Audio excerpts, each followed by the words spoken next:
Vamos abrir as nossas Bíblias na primeira epístola de João, capítulo 1.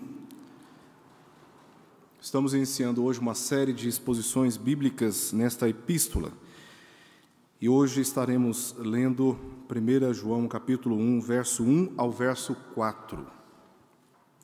Diz assim: o que era desde o princípio, o que temos ouvido, o que temos visto com os nossos próprios olhos, o que contemplamos, e as nossas mãos apalparam com respeito ao Verbo da vida. E a vida se manifestou, e nós a temos visto, e dela damos testemunho, e vô-la anunciamos, a vida eterna, a qual estava com o Pai, e nos foi manifestada. O que temos visto e ouvido, anunciamos também a vós outros, para que vós juntamente mantenhais comunhão conosco. Ora, a nossa comunhão é com o Pai e com o seu Filho Jesus Cristo. Essas coisas, pois, vos escrevemos, para que a nossa alegria seja completa. Vamos orar? Senhor, te damos graças por esta manhã na tua casa e pela oportunidade que temos de nos reencontrar com o propósito de te adorar e de aprender aquilo que o Senhor tem para nos ensinar nesta manhã. Te pedimos que o Senhor fale aos nossos corações e nos abençoe como indivíduos, como famílias, como nação brasileira. Rogamos por isso, confiando ao Senhor as nossas vidas, e fazemos isso em nome de Jesus. Amém. Meus irmãos, se saíssemos às ruas e perguntássemos para as pessoas o que é o cristianismo, certamente nós receberíamos várias respostas, dentre as quais alguém poderia dizer que o cristianismo é apenas uma forma de pensamento e também de moralidade. Outros talvez diriam que o cristianismo se limita apenas a uma instituição, uma organização religiosa. Aqueles que se encontram ressentidos poderiam dizer que o cristianismo é um sistema de repressão, porque passaram por ele e saíram amargurados, feridos, por causa dos abusos, das explorações, por causa das manipulações indevidas. Outros poderiam simplesmente dizer que o cristianismo é um verdadeiro engano, porque se baseia em crenças falsas. Contudo, o cristianismo, a definição de cristianismo depende do conhecimento a respeito da pessoa do Senhor Jesus Cristo.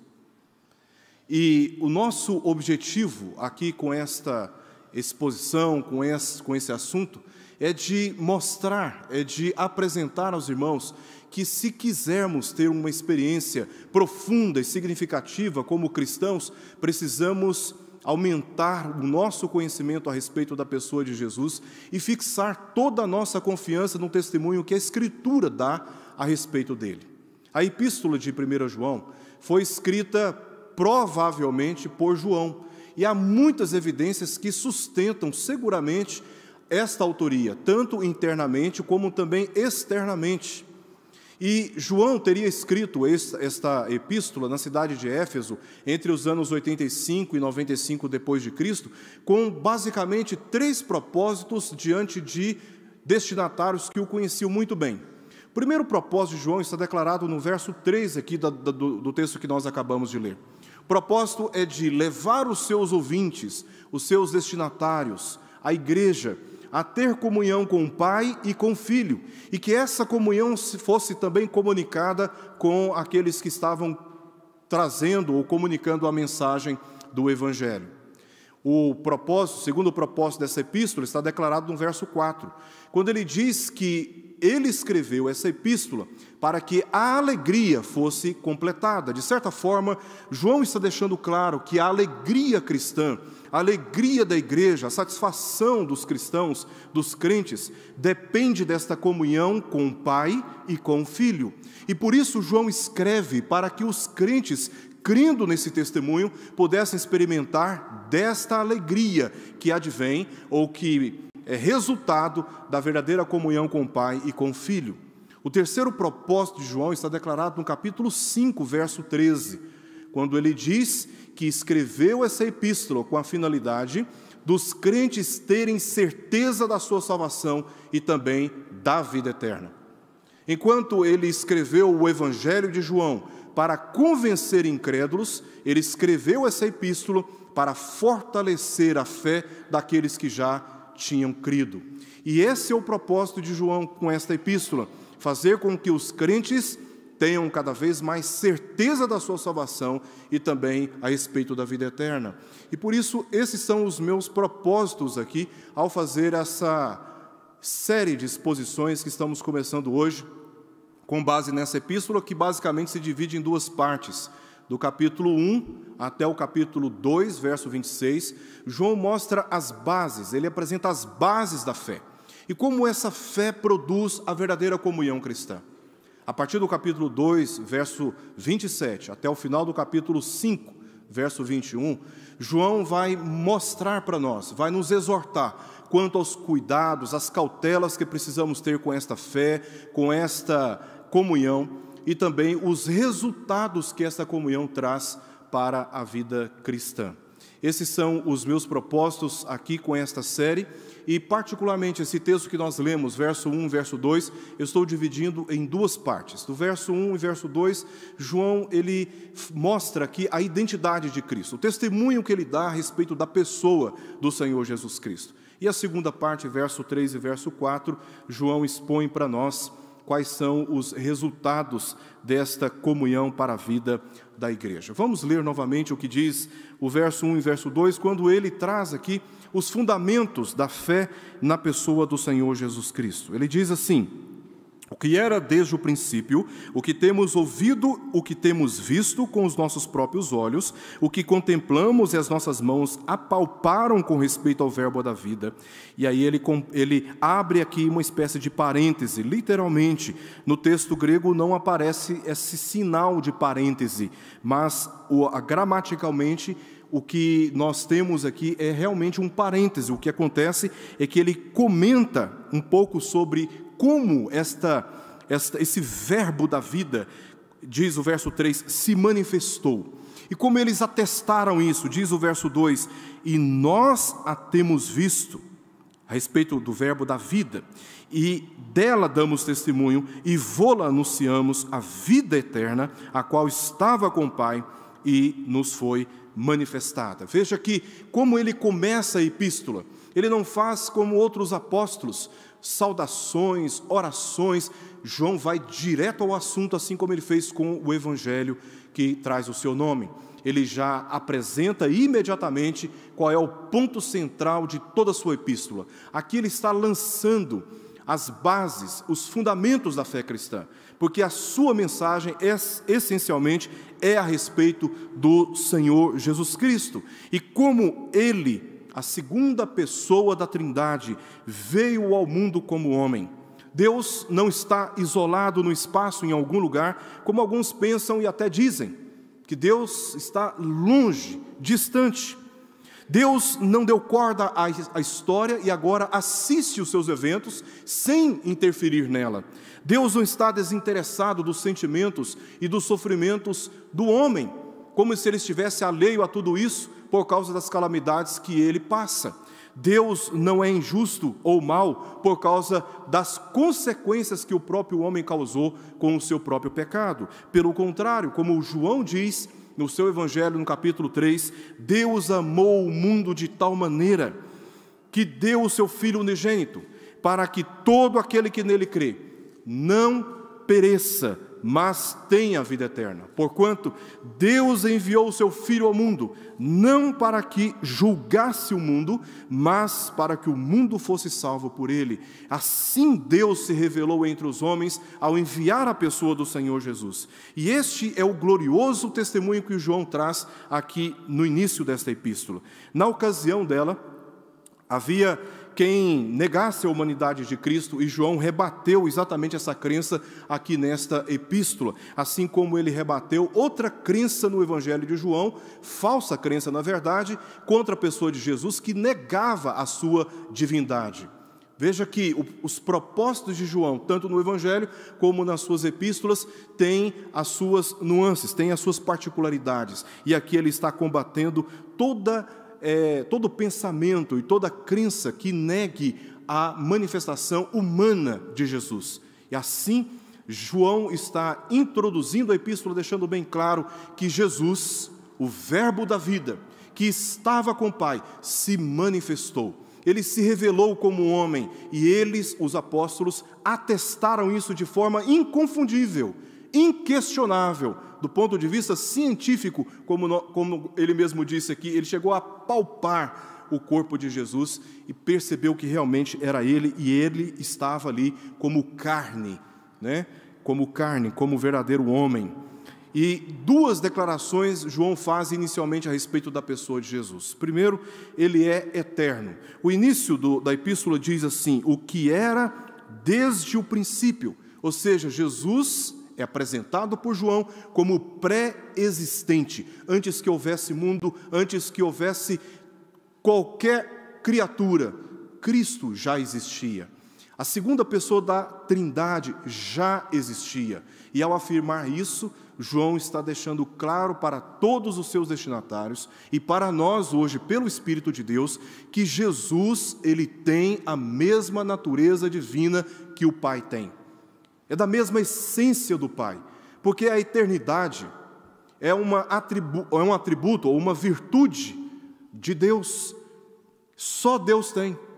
Todas as suas criaturas tiveram um princípio, mas Jesus não teve princípio, ele sempre existiu, ele era desde o princípio, muito antes de qualquer coisa existir. João já tinha dito isso no capítulo 1 do seu Evangelho, no verso 1 e verso 3. No princípio era o Verbo, e o Verbo estava com Deus, e o Verbo era Deus. Ele estava no princípio com Deus. Todas as coisas foram feitas por Ele, por intermédio dEle, e sem Ele nada do que fez, nada do que foi feito se fez. Antes da criação, Ele já existia, e como disse João, Ele estava com o Pai. Então, a primeira afirmação, diríamos, teológica que João apresenta a respeito de Jesus, é que Jesus, ele é eterno, ele sempre existiu. Houve um momento na história em que ele se manifestou, em que ele se revelou como homem, nascido de uma virgem, andou entre nós, como ele diz no capítulo 1 do seu Evangelho. Mas o fato de Jesus ter vindo como homem não significa dizer que no nascimento Jesus passou a existir. Não, ele já existia antes de todas as coisas como divino, como Deus, e se revelou como homem a partir de um momento na história. Aí sim, ele como homem teve um princípio entre nós. A segunda afirmação que João faz, aqui como base, como fundamento da sua mensagem, está ainda no verso 1, parte B, e também no verso 2. Na parte B, vamos chamar assim, João, lá no final do verso 1, ele diz o seguinte, que ele deu testemunho a respeito do verbo da vida, do verbo da vida. E aí no verso 2 ele continua dizendo que esta vida se manifestou, e mais adiante ele diz que essa vida ela é eterna. Veja, a segunda base, o segundo fundamento que João dá aqui a respeito da pessoa de Jesus. Primeiro, que ele é eterno. Segundo, que Jesus é o verbo da vida. Ele não é a letra que mata, pelo contrário, ele é a letra que vivifica. Ele é a absoluta autoridade por meio da qual todas as coisas foram criadas. Deus disse, e tudo que Deus disse, o verbo de Deus, tudo que Deus disse, fez com que o mundo fosse criado. Porque a palavra de Deus é a palavra de absoluta autoridade, e foi por meio de Jesus que todas as coisas foram feitas, como ele já disse no seu Evangelho.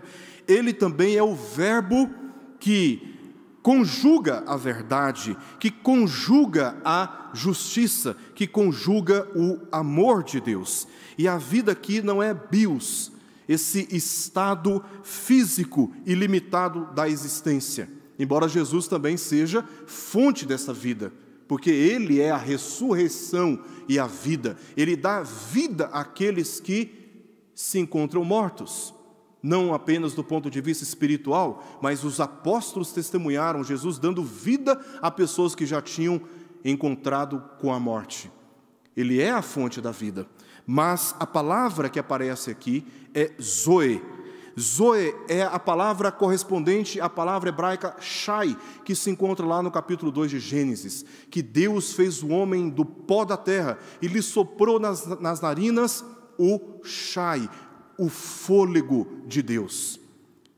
Shai aqui em hebraico, ou Zoe em grego, significa a condição permanente de existir, de vida espiritual. Como sabemos, como estas afirmações de João, elas podem ser atestadas, como elas podem ser verdadeiras, porque ele trata de questões profundamente espirituais, de que Jesus, ele é eterno e que ele é o verbo da vida. A partir daqui, João vai mostrar para nós como ele chegou a essa conclusão. E qual é a segurança das suas palavras? Onde está a autoridade do seu testemunho? É o que nós vemos agora a partir dos versos, aqui ainda no verso 1 e no verso 2. João deixa bem claro que Jesus, ele se manifestou. Esta manifestação de Jesus pode ter dois significados aqui no nosso texto.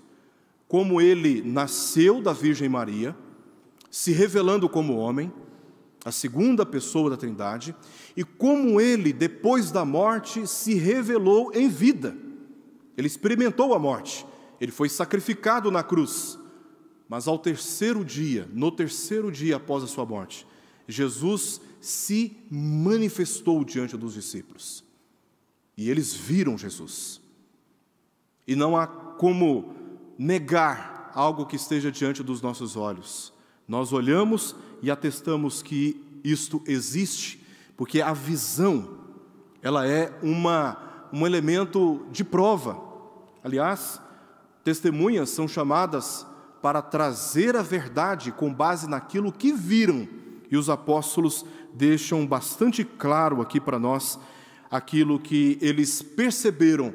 E nós temos aqui, basicamente, 4 provas de que esse testemunho de João é verdadeiro a respeito da pessoa de Jesus. Primeiro diz, no verso 1, que os apóstolos ouviram. Essa é a primeira prova. Eles ouviram. João e os demais apóstolos, você pode observar, os verbos se encontram na terceira pessoa, porque ele não fala apenas de si, ele fala do colegiado apostólico. Eles ouviram as próprias palavras de Jesus sobre essas verdades. Eles andaram com Jesus, e eles ouviram diretamente de Jesus a respeito de quem ele era, e como ele estava entre os homens, revelando o Pai com exatidão, assim como ele disse para Filipe em João capítulo 14. E Jesus ensinou os discípulos a respeito dessas coisas, e eles se convenceram por aquilo que ouviram. Os soldados, inclusive, que foram enviados pelos fariseus para prenderem Jesus, não conseguiram prender a Jesus, alegando o seguinte, no Evangelho de João, capítulo 7, verso 46. Jamais alguém falou como este homem. Eles foram para prender Jesus, quando eles chegaram, viram Jesus ensinando, eles temeram mais colocar as mãos em Jesus do que sofrer as consequências da sua desobediência diante das autoridades religiosas, que inclusive amaldiçoaram aqueles soldados. Mas eles preferiram desobedecer às autoridades do que colocar as mãos sobre Jesus, porque Jesus falava com tamanha autoridade e convencimento, que até eles mesmos se viram impedidos de colocar as mãos sobre ele, convencidos de que realmente o que Jesus falava foi verdade. Agora vocês imaginem, os apóstolos andaram com Jesus e ouviram diretamente de Jesus a respeito dessas coisas. Então a primeira prova que João dá aqui está aí no verso 1, na sequência, o que temos ouvido. Em segundo lugar, eles disseram, os apóstolos aqui representados por João, que era o único que estava vivo na ocasião dessa epístola, o que temos visto com os nossos próprios olhos. Não apenas ouviram, mas eles também viram. Essa é outra prova da verdade. Além daquilo que eles ouviram, se deu pelo testemunho ocular da vivência e também das obras que o Senhor Jesus realizou.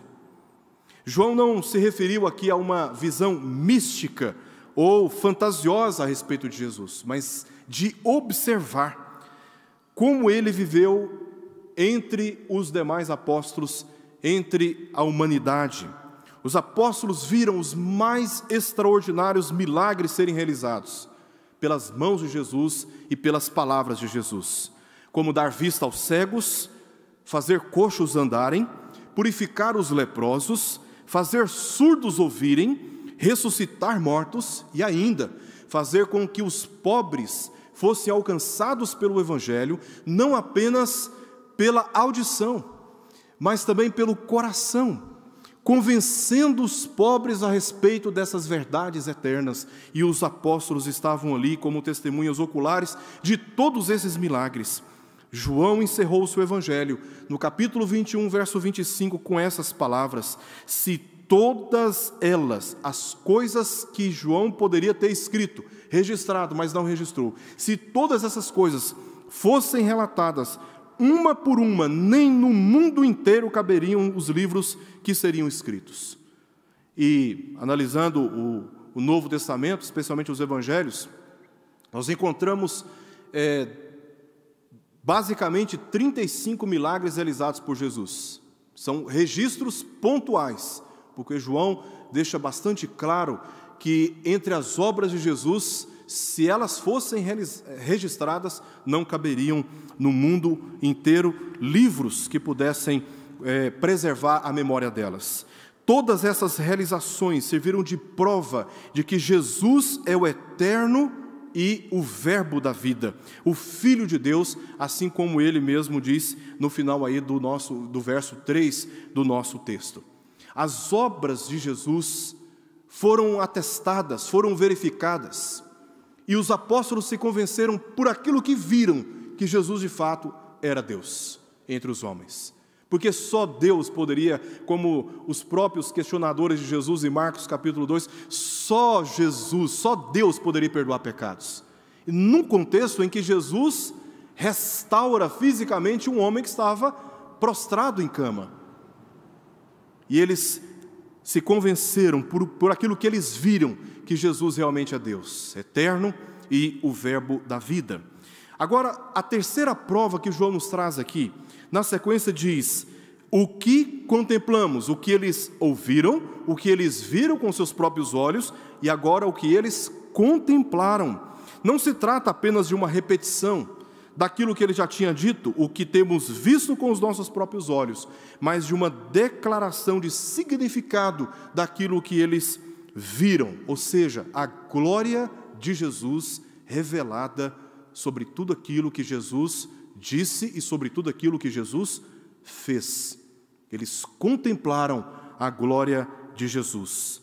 O verbo grego aqui significa olhar atenciosamente, como a experiência de estarmos diante de uma tela observando cada detalhe. Quando nós vamos no cinema, nós não queremos nem barulho, não queremos nenhuma interrupção, porque queremos dar toda a nossa atenção para aquilo que está diante dos nossos olhos. Assim, os apóstolos contemplaram Jesus, observaram como a glória de Deus foi revelada através de cada um dos seus atos. Além dos encontros com Jesus após a ressurreição, o que seria já por si só uma manifestação gloriosa. Você imagina Jesus, que eles viram pendurado no madeiro, sendo levado e sepultado naquele mesmo dia, e que 3 dias depois ele aparece num recinto de portas fechadas no meio dos discípulos. Já seria por si só uma manifestação gloriosa, e eles contemplaram Jesus ressurreto. Mas é possível que João esteja aqui se referindo àquela experiência que nós lemos em Mateus capítulo 17, quando Jesus levou consigo João, Pedro, Tiago e João até aquele alto monte. E ali eles viram Jesus transformado no seu estado de glória. E eles contemplaram Jesus naquela condição. Inclusive Pedro faz menção desse encontro com Jesus nesse estado de glória no Monte da Transfiguração, na sua segunda epístola, a segunda epístola de Pedro, com essas palavras: porque não vos demos a conhecer o poder e a vinda de nosso Senhor Jesus Cristo, seguindo fábulas engenhosamente inventadas, mas nós mesmos fomos testemunhas oculares da sua majestade. eles contemplaram Jesus no estado de glória. Eles não apenas ouviram, eles viram com seus próprios olhos, e eles não apenas viram, eles contemplaram a glória de Jesus. E a quarta prova de que esse testemunho de João é verdadeiro está ainda no verso 1, quando ele diz: e as nossas mãos apalparam. Esta é outra prova pela qual João aqui reivindica a autoridade do seu testemunho e a confiança dos seus destinatários.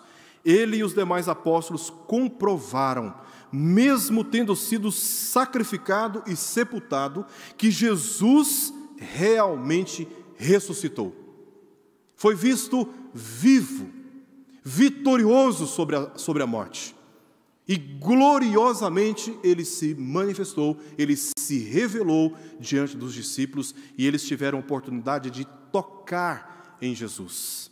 Assim como o próprio Jesus propôs para eles em Lucas capítulo 24, verso 39, com essas palavras: vede as minhas mãos e os meus pés, que sou eu mesmo, apalpai-me e verificai, porque um espírito não tem carne nem ossos, como vedes que eu tenho.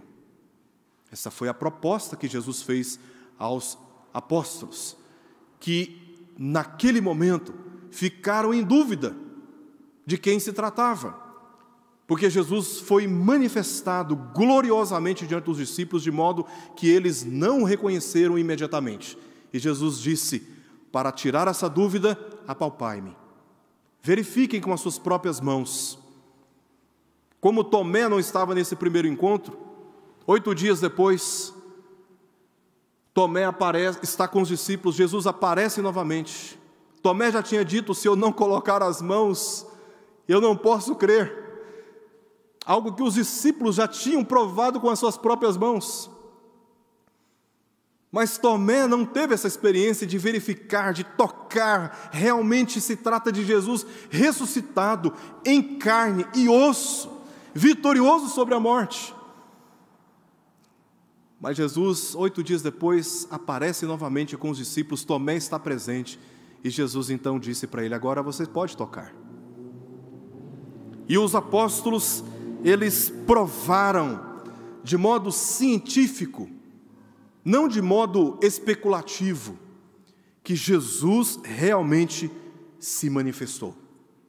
Assim como ele diz aqui no início, no verso 1 do capítulo 1 de 1 João. E os apóstolos, os que mais estiveram próximos de Jesus, dos seus ensinos e das suas obras, foram os que mais tinham autoridade para darem esse testemunho.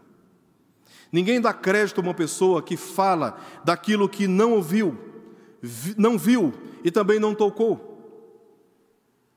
mais do que aquela que teve essa experiência. E os apóstolos tiveram esta experiência. E não foi uma pessoa apenas, mas um colegiado de pessoas. 12 apóstolos, como diz Paulo em 1 Coríntios capítulo 15. 12 apóstolos. Depois para mais de 500 pessoas. E por fim, por último, a ele mesmo, o apóstolo Paulo, como que nascido fora do tempo. Esta verificação de Jesus, ela é incontestável pelo número de testemunhas e pela maneira como esta verdade ela pode ser provada, por aquilo que ouviram, por aquilo que viram, por aquilo que contemplaram e pela experiência de tocarem em Jesus. Tocar em Jesus. Nos versos 1 e 2, João deixa claro um aspecto do fundamento do verdadeiro cristianismo: a identidade de Cristo, quanto à sua divindade e humanidade, como ele veio ao mundo, ensinando e realizando sinais. Agora, nos versos 3 e 4, ele aborda um outro assunto, um outro fundamento, um outro aspecto desse fundamento da fé: a comunhão por meio do testemunho. Uma vez que ele comunica a verdade, todos aqueles que aceitam esse testemunho e creem nesse testemunho passam a comungar ou partilhar a respeito da mesma verdade. E é isso que nós vemos agora a partir do verso 3 e no verso 4. João deixa claro 2 propósitos ao lançar o fundamento da fé em Cristo. Primeiro, é para que experimentem da mesma comunhão com o Pai e com o Filho. Verso 3. Ele diz, na segunda parte do verso 3, para que vós juntamente mantenhais comunhão conosco. Ora, a nossa comunhão é com o Pai e com o seu Filho, Jesus Cristo. Na Bíblia nós encontramos várias experiências de comunhão. Existe a experiência da comunhão, que é baseada, basicamente, uma confraternização, onde você faz um churrasco, onde você come uma pizza, as pessoas em volta se alegram e todas partilham da mesma comida. É o que nós experimentamos em ocasiões muito especiais, chamamos amigos, chamamos parentes, fazemos uma comida especial e ali nós podemos dizer que estamos tendo comunhão. E nós vemos isso na Escritura, em momentos de festas, eles faziam comidas especiais e desfrutavam da comunhão. Também no sentido de amizade, quando nós temos algo em comum com alguém, nós participamos da vida desta pessoa e ela participa da nossa vida, e assim também nós podemos dizer que temos comunhão, né? Nós não temos comunhão com pessoas que são intransigentes, truculentas, que nos odeiam, que falam mal de nós e que são tão profanadoras e caluniadoras, melhor dizendo. Mas com aquelas pessoas que demonstram amor por nós, carinho, respeito, nós nos aproximamos e com elas podemos dizer que temos comunhão. Nós vemos muito disso na Escritura. Também no sentido de solidariedade, comunhão no sentido de termos tudo em comum, como Lucas afirma em Atos capítulo 2, verso 44. Mas a Bíblia nos ensina que comunhão também possui um sentido de participar da mesma fé, ou ter acordo a respeito da mesma verdade. Por isso João e os demais apóstolos deram testemunho verdadeiro sobre Cristo. Ele disse, para que vós igualmente mantenhais comunhão conosco, pois eles tinham a mesma convicção sobre Cristo e como Ele foi enviado pelo Pai para cumprir a sua missão. Ele disse, ora, a nossa comunhão. Que comunhão é esta que os apóstolos, na pessoa de João, chama os crentes a ter? A mesma comunhão que eles tinham, como ele diz aí no verso 3, com o Pai e com o seu Filho, Jesus Cristo. E a palavra comunhão aqui, koinonia, significa participação, participar da mesma verdade, participar da mesma fé. A comunhão uns com os outros, baseada na comunhão com Deus, é o núcleo da verdadeira comunhão ou unidade dos crentes. E esse é o primeiro propósito que João declara na sua epístola, aqui nesse texto, de por que ele estava comunicando tudo aquilo que ele comunicou através dessa epístola. O segundo propósito se encontra no verso 4. Ele diz, no verso 4, no final, para que a nossa alegria seja completa. João foi o único apóstolo vivo, como eu já disse, na circunstância desta epístola, mas ele deixa claro a expectativa de ainda ver a igreja seguindo a verdade. E esta era a recompensa legítima de pregadores daquela época, como ainda é para todos os pregadores fiéis e legítimos nos nossos dias. De ver a igreja, de ver os crentes andando na verdade, seguindo a verdade, obedecendo a verdade, proclamando a verdade. E João demonstra a sua alegria aqui nessas palavras. Em 2 João, verso 4, ele diz o seguinte: fiquei sobremodo alegre em ter encontrado dentre os teus filhos os que andam na verdade, de acordo com o mandamento que recebemos da parte do Pai.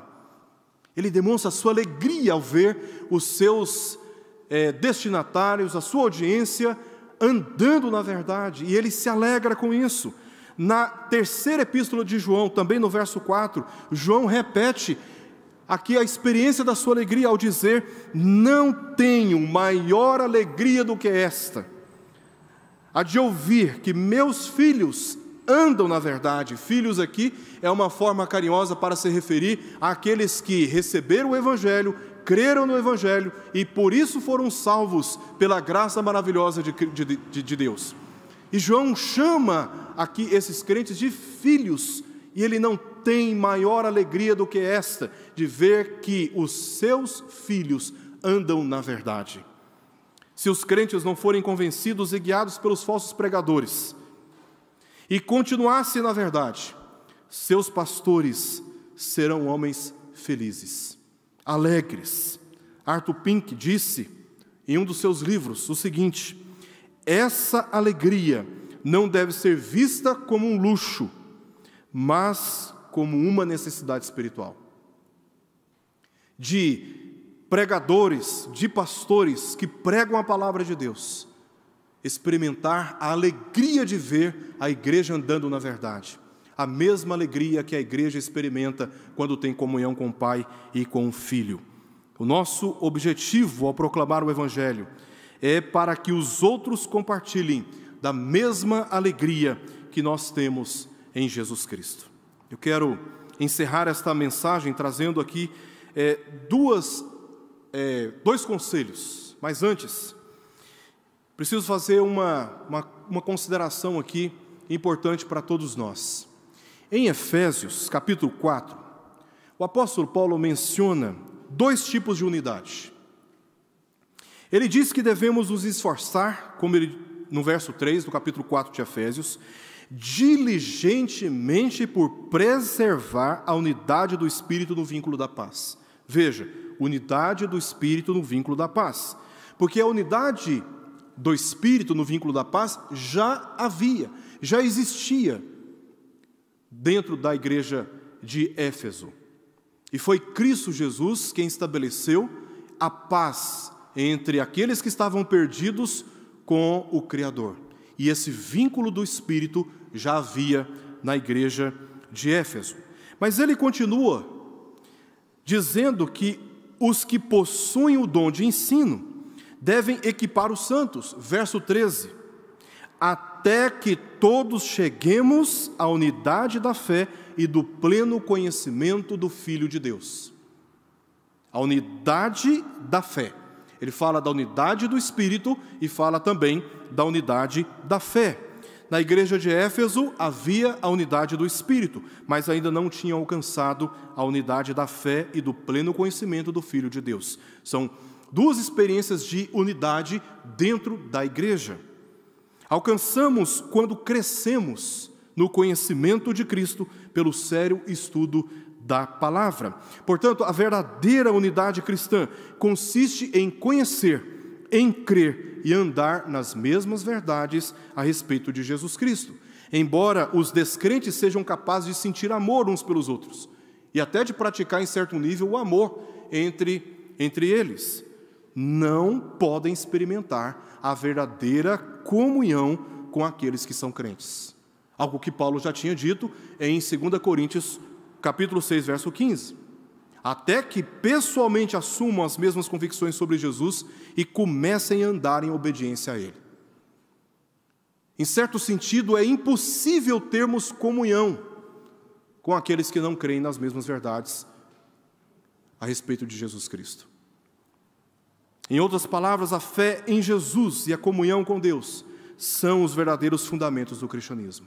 Dito isto, trago agora dois conselhos para todos aqueles que se dedicam ao ensino: pastores, presbíteros, diáconos, professores de escola dominical, dentre tantos outros que se dedicam ao ensino da palavra de Deus. O Evangelho é sobre Jesus, não sobre pregadores ou sobre riquezas neste mundo, como alguns o utilizam com finalidade de satisfazerem suas paixões carnais, mundanas, violando a verdade. Não, o Evangelho é a respeito do Senhor Jesus Cristo. O Evangelho é a respeito dele. Ele é a notícia que todos pecaram e carecem da glória de Deus. O Evangelho anuncia a maior prova do amor de Deus ao enviar Jesus para morrer no lugar de pecadores, a fim de justificá-los e lhes dar a vida eterna. Que todos os que crerem e forem batizados estão salvos, mas aqueles que não creram e não creem estão condenados ao sofrimento eterno por causa do seu pecado. O Evangelho traz uma boa notícia se crer e for batizado, será salvo. Mas ele traz uma notícia terrível àqueles que se recusam a crer na pessoa do Senhor Jesus. Já estão condenados a sofrimentos eternos. Não deturpem a palavra de Deus. Não a tratem como fonte de lucro e de paixões mundanas. Não a usem para promoverem e alimentarem a vaidade dos seus corações, senão unicamente para promoverem a verdade a respeito do Pai e também do Filho. Levem os seus ouvintes ao arrependimento e os conduza no caminho da santificação. Esse é o nosso dever, esta é a nossa missão, esta é a nossa responsabilidade, de comunicarmos a verdade de Deus, de confrontarmos o erro, anunciando Jesus como aquele que unicamente pode trazer salvação e solução para as mazelas espirituais e físicas e sociais dos homens. É Ele quem traz o reino de Deus sobre o mundo, é Ele quem estabelece a verdade. E é responsabilidade nossa que comunicamos a palavra de Deus, levar adiante o testemunho que os apóstolos nos deixaram. Quanto aos demais, creiam em Jesus Cristo. Se você ainda não tomou esta iniciativa de confessar Jesus, uma vez que já foi, pelo Espírito, convencido dessa verdade, abra sua boca e confesse Jesus Cristo, porque Ele é o único mediador entre pecadores arrependidos e Deus. E só por meio da fé em Jesus Cristo que a graça salvadora pode ser recebida. Se você foi convencido pela palavra do Senhor, se você foi convencido pelo Espírito de Deus, abra sua boca e confesse Jesus Cristo como o Senhor e Salvador da sua vida. Somente Ele pode lhe dar perdão dos pecados e a salvação, pela graça, nunca pelas obras. As nossas mais bem-intencionadas ações, condutas e disciplinas religiosas não podem garantir a nenhum de nós a certeza da salvação, senão pela fé, através do testemunho da Escritura, de que Jesus é realmente aquele que nos justificou do pecado e que, se morrermos hoje, estaremos com Ele para todo sempre. Se protejam por ela, pela palavra de Deus, dos falsos pregadores dos nossos dias. Eles são como parasitas, só servem para profanarem a igreja e falarem o que os profanos querem ouvir. Os falsos pregadores, eles não têm compromisso com a verdade, eles têm compromisso com eles mesmos, e é por isso que fazem tanto mal à igreja. Acatem a verdade e sejam firmes no seu testemunho, cultivem um relacionamento com os outros que creem em Cristo, de acordo com o testemunho da palavra de Deus, e não percam uma oportunidade de se reunirem para o louvor, para as orações, para a comunhão e para o aprendizado bíblico. Entenda que pode haver relacionamento missionário e cordial entre crentes e incrédulos, mas não pode haver a mais profunda e permanente comunhão com eles, a não ser que seja pela fé, a fé em Jesus, assim como testemunhada pelas Escrituras. Então, cuidado com as suas amizades, namoros e escolhas com quem se pretende casar. Aqueles que subestimaram essa exortação estão sofrendo e haverão de sofrer consequências desagradáveis, porque não pode haver a verdadeira comunhão entre crentes e incrédulos. Mas entre aqueles que creem nessa verdade, a comunhão deve ser experimentada e experimentada com alegria. Então não perca a oportunidade de se reunir com seus irmãos e de participar daquilo que pela palavra de Deus chega a nós pelo Espírito, nos convencendo a andar na verdade, olhando atentamente para aquele que é o autor e consumador da nossa fé. Vamos orar.